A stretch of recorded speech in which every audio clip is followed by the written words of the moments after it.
नमस्कार मंडळी, श्री स्वामी समर्थ. स्वागत आहे तुमचं माझ्या यूट्यूब चॅनलवरती.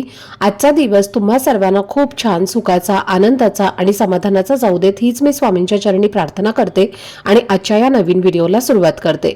पण त्या अगोदर तुम्ही माझ्या चॅनलवरती जर नवीन असाल तर चॅनलला पण लगेच सबस्क्राईब करा आणि कमेंटमध्ये श्री स्वामी समर्थ लिहायला अजिबात विसरू नका.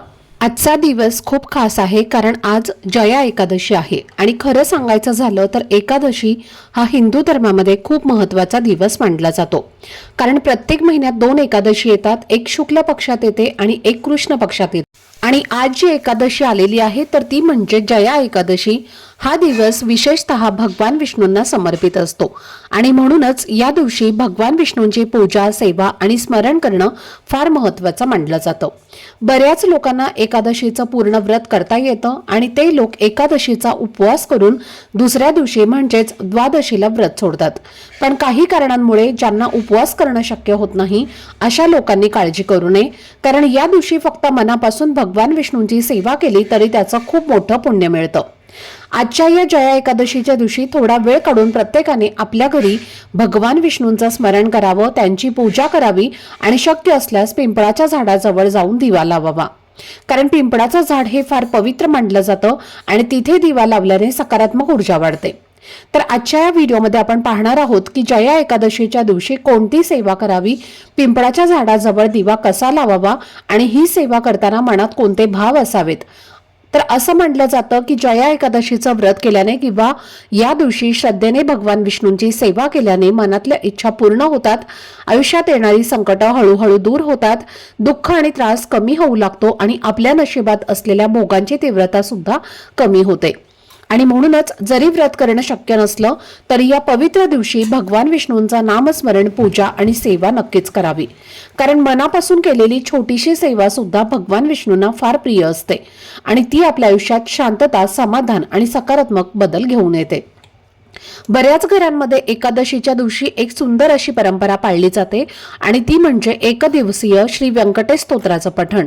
आणि एक दिवसीय याचा अर्थ असा की एकाच दिवशी श्री व्यंकटेश स्तोत्र एकूण 21 वेळेला पठण केलं जातं.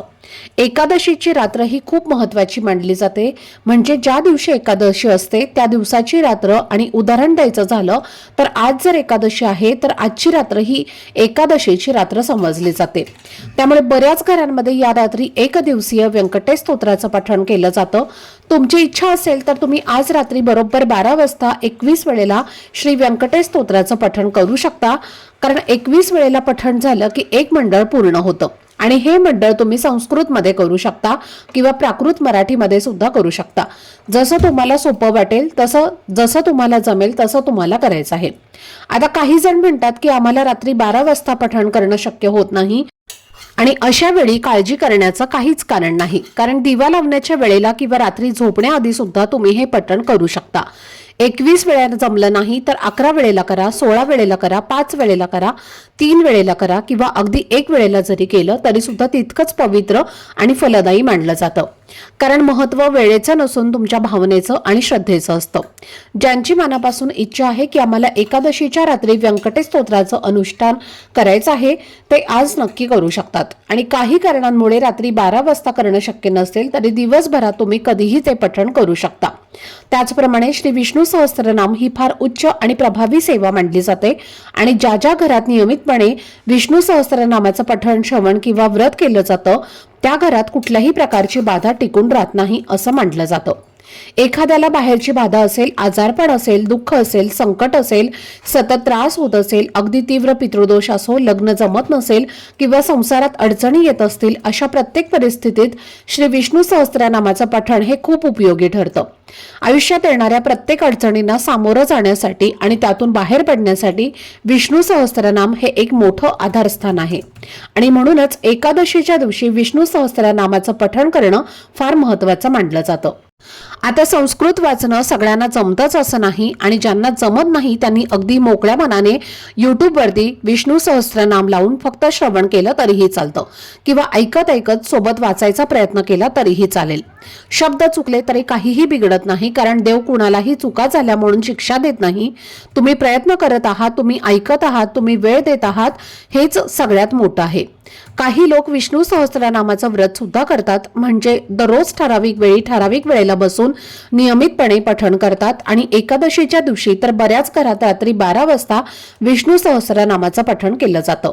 तुमची इच्छा आणि तुमची सोय जशी असेल तशी तुम्ही विष्णू सहस्त्रनामाचं पठण करू शकता किंवा श्री व्यंकटेश स्तोत्राचं पठण करू शकता, कारण देवाला केवळ विधी नाही तर मनापासून केलेली सेवा जास्त प्रिय असते।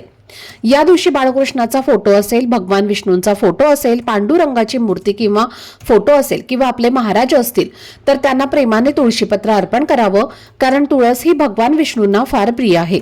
आणि त्यानंतर शांत मनाने ओम नमो भगवते वासुदेवाय नमः या मंत्राचा जप जेवढा तुम्हाला जमेल तेवढा करावा, कारण जपाची संख्या महत्त्वाची नसून मनाची एकाग्रता महत्त्वाची असते।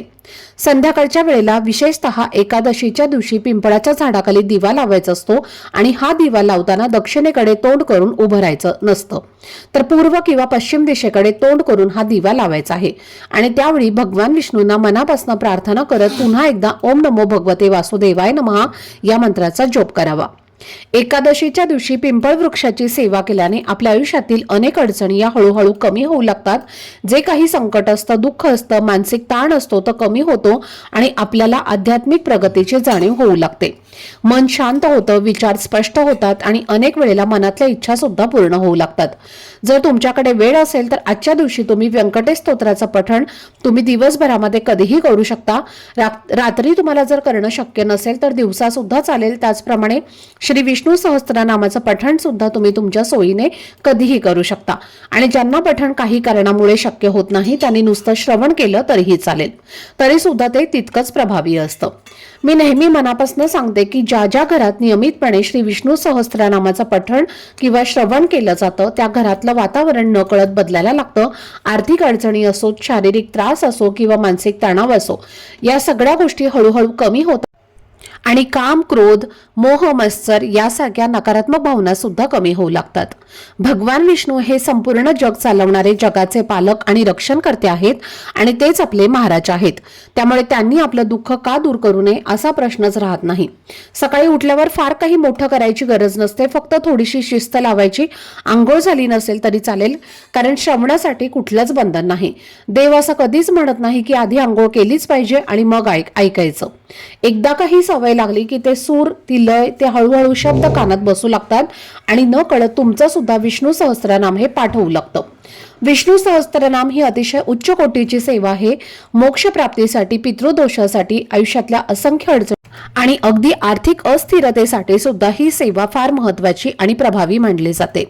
व्यंकटेश स्तोत्र असो किंवा विष्णू सहस्त्रनाम असो, भगवान विष्णूंची सेवा करणं माता लक्ष्मीला फार प्रिय आहे आणि एकादशीच्या दिवशी तर भगवान विष्णूंची सेवा करणं अधिकच महत्त्वाचं आणि आवश्यक मानलं जातं। काहीच शक्य नसेल तर फक्त ओम नमो भगवते वासुदेवाय नमः हा मंत्र म्हणा किंवा विष्णू गायत्री मंत्र ओम नारायणाय विद्महे वासुदेवाय धीमहि तन्नो विष्णू प्रचोदयात, जसं तुम्हाला जमेल तसा हा जप करा। जिथे जमेल तिथे सेवा करा, पण प्रत्येक एकादशीला तुमच्या घरात विष्णू सहस्त्रनामाचं पठण किंवा श्रवण झालं पाहिजे। रात्री 12 वाजता करणं शक्य नसेल तरी दिवसभरात तुम्ही कधीही करू शकता। याचा अनुभव खूप सुंदर येतो, मनातल्या इच्छा पूर्ण होतात आणि सर्वात महत्त्वाचं म्हणजे मनाला शांतता मिळते, अशी शांती जी आजकाल पैसे देऊन सुद्धा मिळत नाही। श्रवण करताना सुद्धा खूप चांगले अनुभव येतात, पण शक्य असेल तर पठण केल्याने परिणाम अधिक जाणवतो, कारण जेव्हा आपण मंत्र आणि श्लोक उच्चारतो तेव्हा आपल्या भोगांची तीव्रता कमी होते आणि आयुष्यात सुख, समाधान आणि सकारात्मकता वाढते। तर आजसाठी इतकीच सेवा मी स्वामींच्या चरणी अर्पण करते। आजचा हा व्हिडिओ जर तुम्हाला आवडला असेल, माहितीपूर्ण वाटला असेल तर व्हिडिओला लाईक, शेअर आणि चॅनलला सबस्क्राईब नक्की करा। भेटूयात पुढच्या व्हिडिओमध्ये, तोपर्यंत सर्वांना श्री स्वामी समर्थ।